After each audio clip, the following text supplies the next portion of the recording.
जिले की हलचल। आकाशवाणी लखनऊ से प्रस्तुत है जिले की हलचल। आज सुनिए चित्रकूट और हापुड़ जिलों की हलचल। पहले सुनते हैं चित्रकूट जिले की हलचल। आलेख और स्वर है अजय प्रताप सिंह का।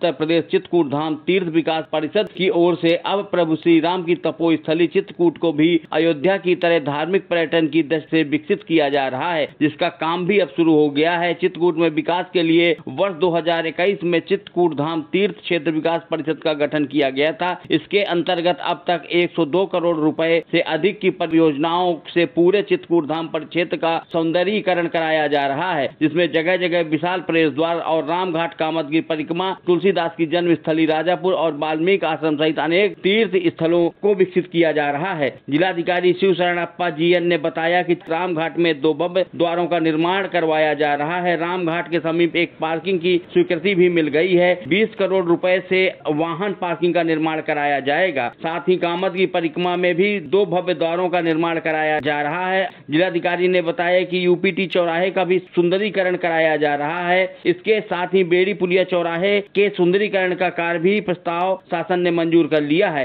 इसके अलावा जो तुलसीदास जी की जन्मस्थली राजापुर है, वहां पर्यटन विकास के लिए 22 करोड़ का एक प्रोजेक्ट शासन ने अप्रूव किया है। अगले महीने उसमें भी कार्य शुरू हो जाएगा। गणेश बाग के निकट रामायण थीम पर श्री राम वाटिका का निर्माण शासन ने स्वीकृत किया है, उसमें भी कार्य कराए जा रहे हैं। बीते दिनों चित्रकूट स्थित जगत गुरु रामभद्राचार्य दिव्यांग राज विश्वविद्यालय में भारतीय न्याय संहिता 2023 विषय पर 2 दिवसीय संगोष्ठी का आयोजन हुआ। कार्यक्रम में विधान परिषद के सभापति कुमार मानवेंद्र सिंह मुख्य अतिथि के रूप में शामिल हुए। इस दौरान करीब 50 विधायक भी मौजूद रहे।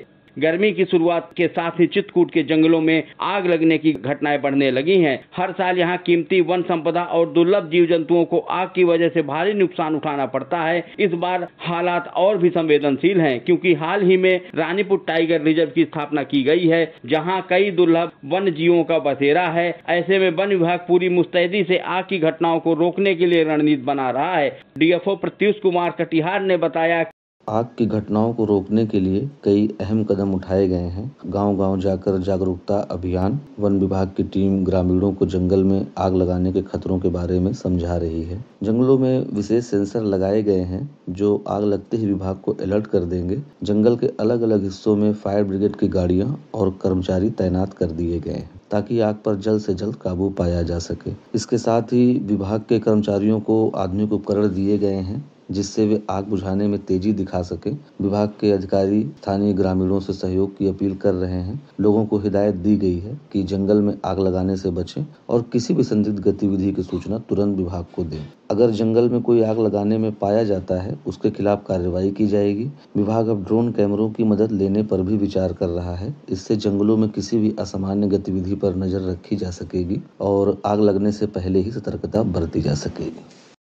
गर्मी का मौसम शुरू होने के पहले ही बिजली विभाग कटौती रोकने व फॉल्ट से बचने के उपाय करने का दावा कर रहा है। कई उपकेंद्रों सहित गांवों के ट्रांसफार्मरों की क्षमता बढ़ाने के साथ ही नए भी लगाए जा रहे हैं। जर्जर तारें भी बदली गई हैं, जिससे उपभोक्ताओं को भीषण गर्मी में निर्बाध आपूर्ति मिल सके। ओवरलोड बढ़ने पर बनकट, धूस मैदान, लोहवाड़ा, पहाड़ी, राजापुर, सरैया, भरतकूप, छीवो, मानिकपुर, मऊ, बरगढ़ सहित अन्य उपकेंद्रों में बार बार ट्रिपिंग की समस्या हो गई थी। इस समस्या को देखते हुए विभाग ने सभी उपकेंद्रों में लगे ट्रांसफार्मरों की क्षमता बढ़ा दी है। किसी में 5 की जगह 8 तो कहीं 8 की जगह 10 MVA का ट्रांसफार्मर लगाया गया है, जिससे उपभोक्ताओं को गर्मी में परेशानी न हो सके। गांवों में लगे ट्रांसफार्मरों में 18 की क्षमता बढ़ाई गई है। इस तरह 7 नए ट्रांसफार्मर लगाए गए हैं। वहीं शहर के गंगा जी रोड, कसहाई, बनकट सहित ग्रामीण क्षेत्रों की जर्जर तारें बदली गई हैं। चित्रकूट जिले की हलचल के बाद आइए सुनते हैं हापुड़ जिले की हलचल।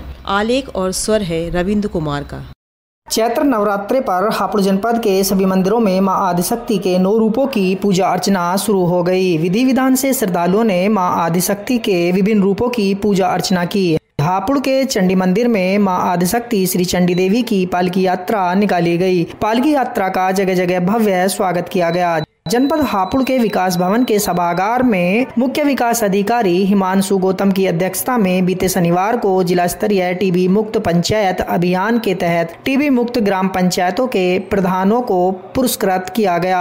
मुख्य चिकित्सा अधिकारी डॉक्टर सुनील त्यागी ने बताया कि इस वर्ष पुरस्कृत पंचायतों ने शासन द्वारा जारी गाइडलाइन के सभी बिंदुओं को 100% पूरा किया। इन सभी ग्राम पंचायत में प्रति 1000 की आबादी पर 30 जाँच पूरी हो चुकी है। इन ग्राम पंचायतों में 1000 की आबादी पर एक मरीज या उससे कम टीबी मरीज पाए गए हैं। जो भी मरीज मिले हैं उनका उपचार आरंभ कर दिया गया है। इसके अलावा भारत सरकार द्वारा दी जाने वाली निश्चय पोषण योजना का लाभ इन मरीजों को दिया जा रहा है। साथ ही इन सभी मरीजों को स्वयंसेवी संस्थाओं द्वारा निश्चय पोषण पोटली का भी वितरण किया गया। जनपद में 51 ग्राम पंचायत में से 2 ग्राम पंचायत का चयन सिल्वर पदक के लिए किया गया। इन दोनों ग्राम पंचायतों को गत वर्ष कांस्य पदक दिया जा चुका है, जबकि हापुड़ जनपद की 49 ग्राम पंचायतों को कांस्य पदक के लिए नामित किया गया। जनपद हापुड़ की स्वयंसेवी संस्थाओं को जिनके द्वारा टीबी के मरीजों को गोद लिया गया था, उन्हें भी प्रमाण पत्र देकर सम्मानित किया गया। जनपद हापुड़ के मनोहर रिजेंसी में प्रदेश सरकार के सेवा सुरक्षा और सुशासन के 8 वर्ष पूरे होने के उपलक्ष्य में उत्तर प्रदेश भारत का ग्रोथ इंजन उत्कर्ष के 8 वर्ष बेमिसाल कार्यक्रम आयोजित किया गया, जिसमें विभिन्न विभागों के द्वारा स्टॉल लगाकर प्रदर्शनी लगाई गई। प्रदर्शनी के माध्यम से जहाँ सरकार की योजनाओं को बताया गया, वहीं इस कार्यक्रम में प्रभारी मंत्री कपिल देव अग्रवाल ने विभिन्न योजनाओं के लाभार्थियों को सरकार की जन कल्याणकारी योजनाओं का लाभ भी प्रदान किया। स्वतंत्र प्रभार मंत्री कपिल देव अग्रवाल ने कहा कि आज प्रदेश में गुंडाराज पूरी तरह से खत्म है और एक सुशासन की स्थापना हुई है। समाजवादी पार्टी के सांसद रामजीलाल सुमन द्वारा राणा सांगा पर दिए गए बयान पर विरोध प्रदर्शन तेज हो गया है। हापुड़ जनपद की तीर्थ नगरी गढ़मुक्तेश्वर में नगर पालिका परिषद गढ़मुक्तेश्वर के चेयरमैन राकेश बजरंगी और दर्जनों सभासदों ने सपा सांसद रामजीलाल सुमन के खिलाफ जमकर नारेबाजी करते हुए पुतला फूंका। सभी ने पुतला फूंक कर अपना विरोध प्रदर्शन जाहिर किया। इसके साथ ही उन्होंने मांग की है कि सपा सांसद की संसद सदस्यता रद्द की जाए। गढ़मुक्तेश्वर चेयरमैन राकेश बजरंगी ने सपा सांसद के बयान की निंदा की है। हापुड़ जनपद की तीर्थ नगरी गढ़मुक्तेश्वर गंगा में डॉल्फिन के साथ साथ घड़ियाल दिखाई देने के बाद गंगा की निर्मलता और अविरलता के लिए अच्छे संकेत है। जनपद हापुड़ की तीर्थ नगरी गढ़मुक्तेश्वर में डॉल्फिन का परिवार बड़ा है। वहीं गढ़मुक्तेश्वर पुष्पावती पूट गंगा किनारे घड़ियाल दिखाई दिए जाने के बाद लोगों में हर्ष है। डॉल्फिन और घड़ियाल गंगा जल को साफ सुथरा रखने में बेहद अहम भूमिका निभाते हैं। जनपद हापुड़ के जिला मुख्यालय स्थित चकबंदी कार्यालय पर तैनात लेखपाल को फर्द में नाम दर्ज करने के नाम पर 10,000 रुपए की रिश्वत लेते हुए एंटी करप्शन विभाग की टीम ने रंगे हाथों गिरफ्तार किया। जनपद हापुड़ में कानून व्यवस्था एवं शांति कायम रखने के लिए पुलिस अलर्ट है। हापुड़ जिले की पुलिस लाइन परेड ग्राउंड में पुलिस अधीक्षक कुमार ज्ञानेंद्र सिंह द्वारा जनपद में सुदृढ़ कानून व्यवस्था बनाने और आकस्मिक परिस्थितियों एवं दंगाइयों बलवाइयों से निपटने के लिए पुलिस कर्मियों को दंगा नियंत्रण उपकरणों के साथ बलवा ड्रिल अभ्यास कराया गया। इस ड्रिल में पुलिस कर्मियों ने बढ़ चढ़कर भाग लिया।